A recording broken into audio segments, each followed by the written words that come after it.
राकेश जी, एक बड़ी तस्वीर खींचना चाहता हूं मैं यहाँ पर। देखिए, हमारे इस भारतीय उपमहाद्वीप की सबसे बड़ी खूबी यह है कि ये राम की धरती है, कृष्ण की धरती है, मनु की भी धरती है, बौद्ध की भी धरती है, महावीर की भी धरती है।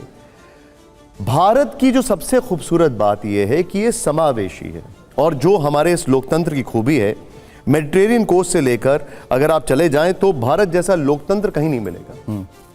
हमारे मेडिटेरियन कोस्ट तक अगर आप चले, इसीलिए भारत की संस्कृति को उदारवादी कहा जाता है। हम वासुदेव कुटुंबकम की बात करते हैं। क्या आपको लगता नहीं है कि जो भारत की संस्कृति, जो भारत हमें विरासत में मिला है, हमें उसे सहेज के रखना चाहिए, उसी पर आगे बढ़ना चाहिए? उदार चरितानाम वसुदेव कुटुंबकम, आप इस पर सवाल कर चुके हैं। राकेश जी, उनको बोलने दीजिए प्लीज। राकेश जी, इंटरजेक्ट मत करिए। राकेश जी कुछ खा के आए हैं, इन्होंने निश्चय किया कि मुझे नहीं बोलने देना। आप बोलिए, आप बोलिए, बोलिए। आप तो बोल राकेश जी, please। मैं आपको बताऊं, सच बता रहा हूं, मेरा उन लोगों से कोई तकलीफ नहीं है, चाहे वो किसी भी समुदाय के हों, जिनको सनातनियों के साथ रहने में और सनातन धर्म का सम्मान करने में, इस देश का सम्मान करने में तकलीफ नहीं है, उनके साथ हमें कोई तकलीफ नहीं है। लेकिन कुछ चीजें अगर हम आंखें बंद करके बैठ जाएं तो, और ये कल्पना करें कि हमारे साथ कुछ नहीं होगा, तो ये हमारी गलती होगी, और हमारी गलती का परिणाम आने वाली नेक्स्ट जनरेशन भोगेगी।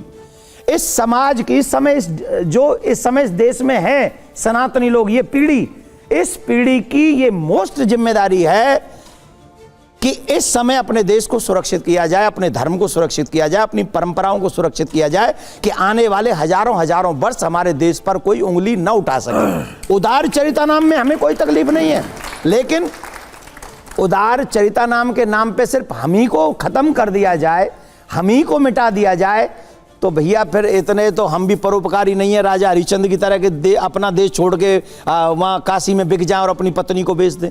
इतने उदार चरित्रवादी तो हम भी नहीं। अब तो आज के युग में हम नहीं बन सकते कि शिवी की तरह अपना शरीर के अंग काट काट के धर्म की रक्षा कर ले। हम इतने अवश्य हैं जिनको हमसे कोई दोष नहीं है, वो इस देश में प्यार से रह ही रहे हैं, किसने रोका है? लेकिन हमें कोई न मिटा सके, इसका प्रयास और आने वाली पीढ़ी को बचाने का प्रयास इस जनरेशन को करना ही पड़ेगा। ये हमारी रिस्पॉन्सिबिलिटी है, ये जिम्मेदारी है। राकेश जी, एक मिनट, अब और भी एडिटर्स हैं। अकुल जी, आपने जिक्र तिरुपति का किया। तिरुपति के बोर्ड ने ही एक ऐसे आदमी को घी का टेंडर दिया जो उत्तराखंड में है, और तिरुपति वालों को नहीं समझ में आ रहा है कि 250 रुपये में कौन सा घी मिलेगा। वो भी सनातनी थे। कौन सनातनी थे? तिरुपति में जिसको घी का टेंडर दिया गया वो उत्तराखंड का था, सनातनी था वो। उसी तरीके से आपकी और आप ऐसे बहुत सारे लोगों की जो कथाएं कराते हैं लोग और आयोजन कराते हैं, न जाने उसमें से कितने जीएसटी चोर होते हैं, न जाने कितने लोग और होते हैं। वो सभी की कथाएं सुनने के बाद भी हम सब लोग या तो बहुत पवित्र हो जाने चाहिए, लेकिन उसी देश में उतना ही भ्रष्टाचार बढ़ रहा है, उतना ही बलात्कार बढ़ रहा है, उतना ही तनाव बढ़ रहा है। वहाँ आपकी कथा सुनने के वक्त तो हो सकता है तनाव उनका कम हो जाए, लेकिन बाद में वही सब कर्म करते हैं जिसके विरोध में आप सब लोग बात करते हैं।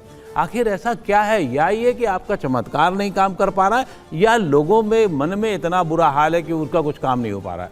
अब मैं जवाब दे दूं? जवाब देने के लिए आपसे पहली बात तो मैं चमत्कार नहीं करता, ये बात सब नोट कर लीजिए। चमत्कार? अरे भाई बात तो सुन लो, चमत्कार नहीं करता, पहली बात। दूसरी बात, मेरी कथा पाकिस्तान में होती है क्या?